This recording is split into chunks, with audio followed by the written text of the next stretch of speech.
Hello students, class 10th mathematics chapter 1 real numbers कर रहे हैं। आज क्या करेंगे? Irrational numbers, right.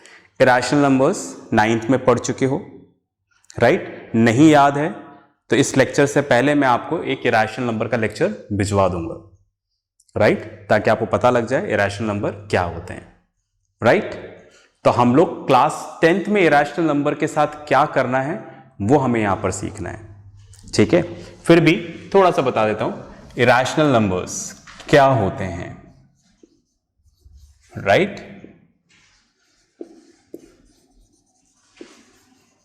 Irrational numbers इस तरह के नंबर होते हैं, राइट।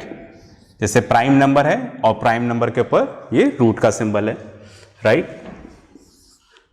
हम ऐसा भी बोल सकते हैं, ऐसे नंबर जिनका decimal representation non terminating, non repeating है, राइट, वो भी क्या होते हैं? Irrational numbers.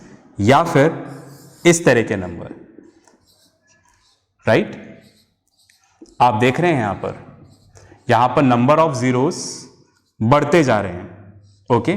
तो उसका मतलब क्या होगा? ये कभी भी खत्म नहीं होगा, ओके। तो ये भी क्या है? इरेशनल नंबर का एक एग्जाम्पल है। ये सब हमने क्लास 9th में पढ़ा और क्लास 9 का वीडियो मैं इसके पहले आपको सेंड कर दूंगा, ओके। चलिए, तो अब हमें क्लास 10th में क्या करना है इरेशनल नंबर को लेके, उसके लिए रजिस्टर और पेन ले लें। मैं क्वेश्चन आपको डिक्टेट करा रहा हूं, ओके। चलिए, लिखिएगा question. Prove that √2 is an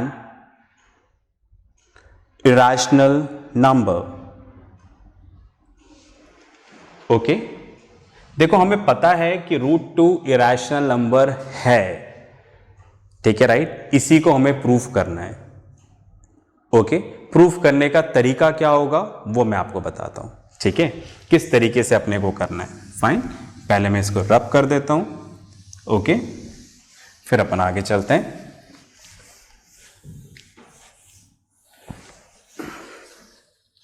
चलिए, अब आप देखो, हमें प्रूफ करना है √2 इरेशनल नंबर है। यहां पर हम प्रूफ करने का मेथड यूज करेंगे प्रूफ बाय कॉन्ट्रडिक्शन, राइट। मतलब हम एक गलत बात मानेंगे और अपनी ही बात को गलत प्रूफ कर देंगे, राइट। कैसे लिखते हैं? तो आंसर करके लिखिए। मैं आंसर भी आपको डिक्टेट करवाता हूं, लैंग्वेज भी, ठीक है, राइट। लिखिएगा, आंसर में लिखें, late us assume on the contrary that √2 is a rational number, right. तो मैंने आपको क्या लिखवाया? मैंने आपको लिखवाया कि सपोज जो √2 है, राइट, भाई ये दो ही नंबर हो सकते हैं। या तो ये क्या होगा? रैशनल नंबर होगा, या फिर ये क्या होगा? इरेशनल नंबर होगा। क्लास 10 तक हम यही दो नंबर पढ़ते हैं बस, राइट। फाइन, क्लास 11th में फिर हम कॉम्प्लेक्स नंबर और भी चीजें पढ़ेंगे। फिलहाल क्लास 10th के लिए अगर हमारे पास कोई नंबर दिया जाता है तो या तो वो रैशनल होगा या फिर क्या होगा? वो इरेशनल। तो हमने माना कि ये क्या है? रैशनल नंबर है, हमने ऐसा माना, और आपको पता है हम गलत मान रहे हैं। तो मैंने क्या बताया? हम कैसा प्रूफ कर रहे हैं? Proof by contradiction. हम गलत बात मानेंगे और अपनी ही बात को गलत प्रूफ कर देंगे। जैसे हमने क्या माना है? √2 इज अ रैशनल नंबर, एक गलत बात मानी है, राइट। और हम प्रूफ कर देंगे कि ये रैशनल नंबर नहीं है। तो अगर ये रैशनल नंबर नहीं है तो ये क्या होगा? Irrational number. समझ गए क्या? प्रूफ करने के हमारे पास दो तरीके हैं। या तो हम ये प्रूफ करें कि √2 इज अ इरेशनल नंबर, या तो हम ये प्रूफ कर दें, या फिर हम ये प्रूफ कर दें कि √2 रैशनल नंबर नहीं है। अगर रैशनल नहीं होगा तो क्या होगा? इरेशनल ही होगा। तो हमारे प्रूफ में हम ये वाला प्रूफ करेंगे कि कि जो √2 है वो रैशनल नंबर नहीं है। अगर रैशनल नंबर नहीं है तो क्या बचा फिर, इरैशनल नंबर। ठीक है, चलिए आपने स्टेटमेंट लिख लिया होगा, आगे और लिखते हैं। Let us assume on the contrary that √2 is a rational number, इतना आपने लिख दिया, full stop. Then there exist positive integers a and b such that, right? अब क्या बोल रहे हैं, सपोज हमने माना कि जो √2 है वो रैशनल नंबर है। अगर वो रैशनल नंबर है तो हम उसको ऐसा लिख सकते हैं a/b की फॉर्म में। a/b मतलब न्यूमरेटर डिनोमिनेटर की फॉर्म में। ठीक है, फाइन। जहां पर हम ये मान रहे हैं a and b are coprimes, right? मतलब इनके बीच में कुछ भी कॉमन नहीं है। ये हमारा टर्निंग पॉइंट है, ध्यान रखना। हमने क्या माना है यहां पर, अगर √2 रैशनल नंबर है तो a/b की फॉर्म में होगा, और क्या माना कि a और b क्या है, को-प्राइम, इनके बीच में कोई भी चीज कॉमन नहीं है 1 को छोड़कर।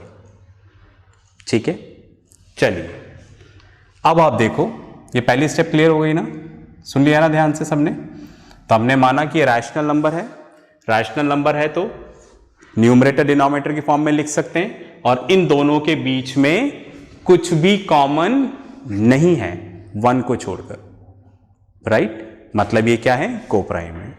ओके, चलिए अब ये इधर जाकर मल्टीप्लाई हो जाएगा। ओके, तो क्या आ जाएगा, a इक्वल्स टू √2b। ठीक है, चलिए दोनों तरफ स्क्वायर कर लेते हैं by squaring both the sides we gate.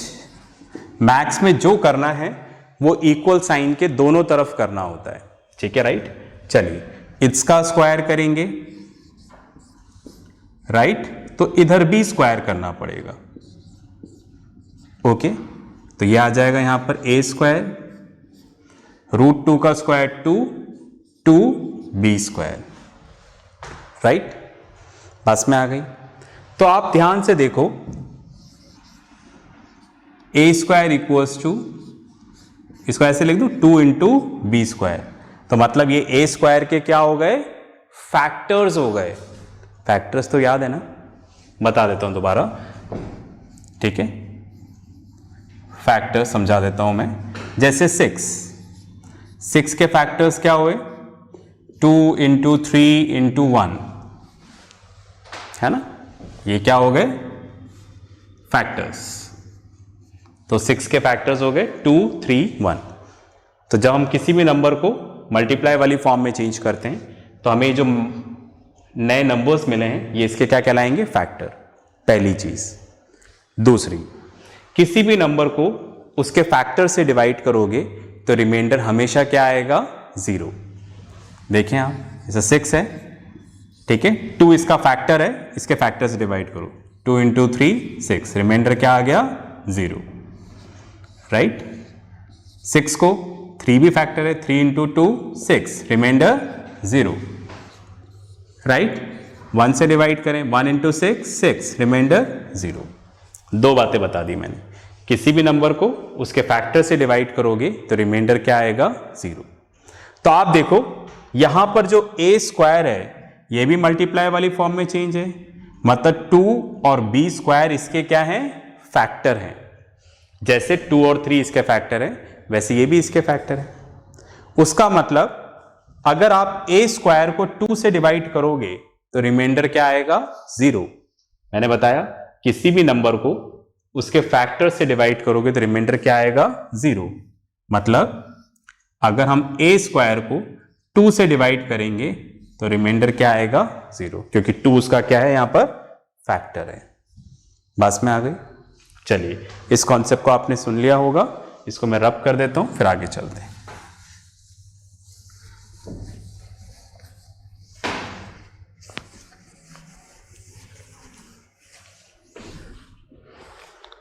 चलिए भाई यहीं से लिख देता हूँ मैं, ठीक है। तो लिख देता हूँ यहाँ पर 2 is a factor of A square, ठीक है, बस में आ रही। 2 is a factor of A square, क्योंकि यहाँ पर मल्टीप्लाई वाली फॉर्म में लिखा हुआ है, ओके। इतनी बस में आ रही है, ओके। तो दैट मीन्स 2 क्या करेगा, ए स्क्वायर को डिवाइड करेगा। इतनी बस में आ रही है, ओके। एक मिनट मैं थोड़ा और रब कर देता हूँ यहाँ पर, या फिर ऐसे बना देता ताकि आपको कंफ्यूजन नहीं होगा ना, ये अलग स्टेप है। चलो रब करने की जरूरत नहीं, तो मैं ऐसा लिख लूँ देयरफॉर 2 डिवाइड्स ए स्क्वायर, ठीक है। ये सिंबल मैंने इस तरह से बना दिया। इसका मतलब ये है कि अगर आप ए स्क्वायर को 2 से डिवाइड करोगे तो रिमाइंडर क्या आएगा, 0, ओके। अब ध्यान से सुनना, एक चीज सुन रहे हैं ना, तो देयरफॉर 2 डिवाइड्स ए, मतलब अगर किसी नंबर का स्क्वायर डिविजिबल है तो वो नंबर भी उससे क्या हो जाएगा, डिविजिबल हो जाएगा।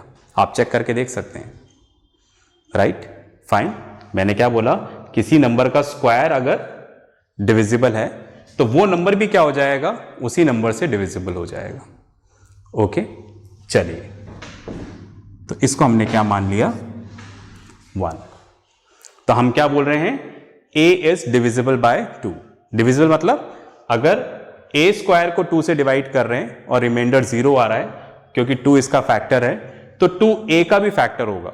मतलब अगर आप a को 2 से डिवाइड करेंगे तो रिमाइंडर क्या आएगा, 0। इतनी बात में आ रही, मतलब अगर मैं a को 2 से डिवाइड करूंगा तो रिमाइंडर क्या आएगा, 0। यहां क्या आएगा मुझे पता नहीं है, यहां क्या आएगा मुझे पता नहीं है, क्योंकि a भी मुझे पता नहीं है क्या है। पर यह चीज मुझे पता है कि अगर आप इसको 2 से डिवाइड करोगे तो रिमाइंडर क्या आएगा, 0। तो हमने माना, सपोज इधर पता नहीं था तो हमने c मान लिया, आप कुछ और भी मान सकते हो। सपोज हम 2 को c से मल्टीप्लाई करेंगे तो रिमाइंडर क्या आएगा, 0, राइट, फाइन। अब आप जानते हो ये वाला formula, dividend equals to divisor into quotient plus remainder. दिख रहा है ना, ये मैंने अच्छे से नहीं लिखा है ना, जगह कम है। Dividend equals to divisor into quotient plus remainder. तो डिविडेंड क्या है यहाँ पर, a, डिवाइजर ये है जिससे डिवाइड कर रहे हो, कोशेंट क्या है, ये है, और रिमाइंडर क्या है, 0। तो अगर मैं ऐसा मानता हूं कि भाई a को आपने 2 से डिवाइड किया तो कुछ तो कोशेंट आएगा, वो हमने c मान लिया, ठीक है, और रिमाइंडर तो फिक्स है, क्या आएगा, 0। तो हमने एक वेरिएबल और एज्यूम कर लिया। इतनी बात में आ रही है, ठीक है, राइट। तो दैट मीन्स मैं ऐसा लिख सकता हूं क्या, a equals to 2 into c plus 0, right, जहां पर c को हमने क्या माना है, कोशेंट। c एक यहां पर इंटीजर है, ठीक है। मैं उसका रब कर देता हूं, समझ में आ गई ना बात आपको। चलिए, थोड़ा प्रूफ अजीब सा है, ओके। तो आप देखिएगा, यहां पे लिख देता हूं, c is some integer. That means मैं ऐसा लिख सकता हूं, a equals to 2c, right, fine. ये आपको थोड़ा याद रखना पड़ेगा, देखो, है ना। अगर आप ये सोचो कि जैसे हम अर्थमेटिक वाले क्वेश्चंस करते हैं फिर उसमें वैल्यू चेंज करके नए क्वेश्चंस हो जाते हैं, ऐसा नहीं, ये प्रूफ है। तो आपको याद रखना पड़ेगा, एग्जाम में भी आएगा तो इसी पैटर्न के साथ आएगा, मतलब जितना मैं पढ़ा रहा हूँ उस हिसाब से आएगा। बात में आ रही है। तो आपको क्या, मुझे सुनना पड़ेगा, फिर लिखना पड़ेगा, फिर समझ में नहीं आएगा, फिर सुनना पड़ेगा, फिर लिखना पड़ेगा, ठीक है। फिर अपने जो टीचर्स हैं उनसे आपको डाउट पूछना पड़ेगा, फिर एक बार आपको वेरिएशन करके लिखना पड़ेगा। तो आपको लिखते लिखते हैबिट हो जाएगी, तो आपको चीज़ समझ में आ जाएगी। तो प्रूफ में हम ऐसे ही कर सकते हैं, प्रूफ और थ्योरम्स जो होते हैं, ठीक है, एक तरह से थ्योरम की तरह ही चल रहा है। तो इसमें बस आपको समझा सकते हैं चीज़ों को, ताकि आप उसको अच्छे से, ठीक है, राइट, लर्न भी कर सकें, ओके। तो ज़्यादा वेरिएशंस नहीं आएंगे, ओके। तो बस आप इसी चीज़ को समझने की कोशिश करिएगा और मैं समझाने की। ओके, चलो तो मेरी कोशिश जारी है। अब हम दोनों तरफ स्क्वायर कर लेंगे by squaring both the sides we get, दोनों तरफ स्क्वायर कर लेते हैं, है ना। मैं ऐसे कर लेता हूं इसको ताकि ये हमारा नेक्स्ट कॉलम हो जाएगा। यहां पर स्क्वायर करेंगे तो ये क्या आ जाएगा, ए स्क्वायर, इधर 2 का स्क्वायर 4 सी स्क्वायर, राइट। अब आप देखो यहां पर ए स्क्वायर की वैल्यू क्या थी, 2b स्क्वायर। हमने दोनों तरफ स्क्वायर कर लिया, हम यहां पर पहुंच गए। अब हम यहां पर कुछ गड़बड़ करने जा रहे हैं। ए स्क्वायर की जगह क्या रख रहे हैं हम लोग, 2b स्क्वायर लिख सकते हैं, वैल्यू है वहां पर, राइट। ये 2 उधर जाकर डिवाइड हो जाएगा, b square equals to 4 into c square upon 2, 2 से 4 कैंसिल, 2 इंटू 2 4, तो b स्क्वायर इक्वल्स टू क्या आ गया, 2c स्क्वायर, राइट।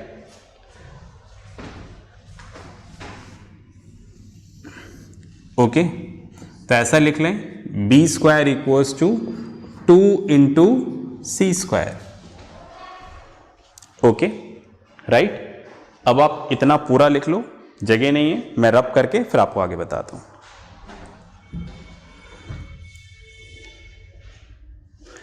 चलिए भाई, लिख लिया होगा आपने।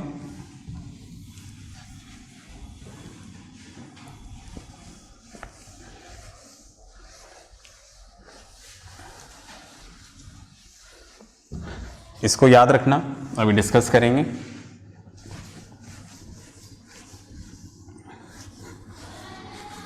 चलिए करते हैं इसको डिस्कस। अब आप देखो यहां पर फिर वही सिचुएशन आ गई है कि b स्क्वायर के फैक्टर्स क्या हो गए, 2 एंड c स्क्वायर। ये आप देखो, मतलब b स्क्वायर 2 से क्या हो जाएगा, डिविजिबल। तो मैं इस तरह से लिख दूं यहां पर, 2 is a factor of b square, right, fine. मतलब 2 डिवाइड्स b स्क्वायर, तो देयरफॉर 2 डिवाइड्स b। भी अगर किसी नंबर का स्क्वायर डिविजिबल होगा तो वो नंबर भी क्या होगा, डिविजिबल, राइट। तो दैट मीन्स, आप ध्यान से देखो, हमने फर्स्ट स्टेप में क्या माना था, हमने ये माना था √2 equals to a upon b, और हमने बोला था a और b, राइट, दोनों के बीच में 1 को छोड़कर कुछ भी कॉमन नहीं है, राइट, फाइन। पर क्या बता रहा है ये तो कुछ और ही आ गया। हमने तो माना था कॉमन नहीं है, पर आप देखो जब आपने a के लिए सॉल्व किया था तो बताया था कि a का फैक्टर क्या है, 2, और कुछ और नंबर भी है। और जब b का निकाला तो क्या आ रहा है, b का फैक्टर भी क्या आ रहा है, 2, राइट। मतलब a 2 से भी डिवाइड हो रहा है, b से भी डिवाइड हो रहा है, मतलब 2 a को भी डिवाइड कर रहा है, 2 b को भी डिवाइड कर रहा है। जबकि हमने स्टार्टिंग में माना था इन दोनों के बीच में कुछ भी कॉमन नहीं है।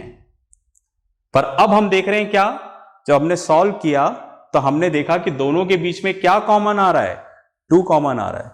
तो ऐसा क्यों हुआ, ऐसा इसलिए हुआ क्योंकि हमने एक गलत बात मानी, राइट। क्या गलत बात मानी, कि √2 क्या है, रैशनल नंबर है।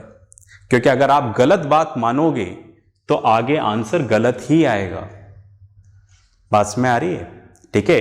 तो हमने गलत बात मानी कि √2 रैशनल नंबर है, और उसको हमने इस फॉर्म में लिखा और बोला दोनों के बीच में कुछ कॉमन नहीं है, राइट। तो पता चला जब हम सॉल्व कर रहे हैं तो दोनों के बीच में कॉमन आ रहा है, राइट। इस तरह के प्रूफ को हम लोग क्या बोलते हैं, प्रूफ बाय कॉन्ट्रडिक्शन, जहां पर हम एक गलत बात एज्यूम करते हैं और अपनी ही बात को गलत साबित कर देते हैं। ओके, तो हमने क्या माना था कि दोनों के बीच में कुछ भी कॉमन नहीं है, पर यहां तो कॉमन निकल गया। 2 is a factor of a, 2 is a factor of b, b square का है तो b का भी होगा, तो दोनों के बीच में कॉमन फैक्टर आ गया, राइट। तो हमने जो माना था वो बात गलत हो गई, राइट। तो वही हमें यहां पे लिखना है, क्या लिखना है, from 1 and 2 we get 2 is a factor of both a and b, पास में आ गई, ठीक है। चलिए आप इतना लिखो, फिर स्टेटमेंट मैं आपको बुक में से रीड करके लिखवा देता हूं ताकि ज़्यादा परफेक्टली हो जाएगा। आप इतना लिख लो पहले, ठीक है। चलिए आपने लिख लिया होगा, मैं स्टेटमेंट लिखवा देता हूं। ओके फाइन, नेक्स्ट लाइन से लिखिएगा इसके, फ्रॉम 1 and 2 we get 2 is a factor of both a and b। इसके बाद लिखिए आप, नेक्स्ट लाइन से लिखिए यहां पर, but this contradicts the fact, but this contradicts the fact that a and b are co-primes, that is they have no common factors other than 1, full stop. This means that our supposition is wrong, full stop। अब next line में लिखें, hence √2 is an irrational number, right. चलिए कुछ logical था, ठीक है, proof था, मैंने अब तरह समझाने की पूरी कोशिश कर दी है। फिर भी अगर आपको डाउट है तो अपने टीचर इंचार्ज से आप ज़रूर क्लियर करिएगा। इसके साथ जो वर्कशीट आएगी उसको प्रैक्टिस ज़रूर करना, वरना क्लियर नहीं होगा, देखो। ओके, तो नेक्स्ट क्लास में मिलेंगे। ओके फाइन, इसी टॉपिक को और आगे ले जाएंगे। तब तक के लिए प्रैक्टिस करते रहें, पढ़ते रहें और अपना ध्यान रखें। बाय।